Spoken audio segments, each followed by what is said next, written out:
Guys, good afternoon guys, ang mga ka-vlogger, no? Ito na ang finished product natin, no? Ito ang ating mobile crusher. Yan. Pinasilip ko lang, no? Video natin at i-upload natin yan. Yan ang gawa natin.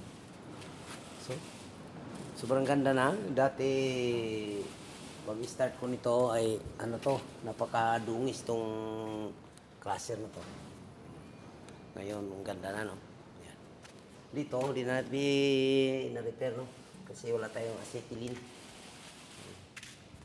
Yan, ito na lang ang kukulayan natin mamaya. Pinatuyo ko lang konti, no?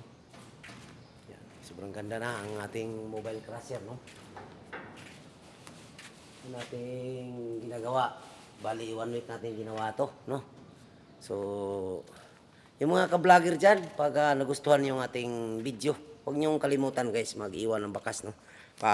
Pakishare naman, pakilike and follow, no? Para mabalikan ko kayo, mag-comment kayo para mabalikan ko kayo. No? Yun lang guys, at dito hanggang dito lang ating video. Maraming salamat sa mga supporters, no? Bye-bye na.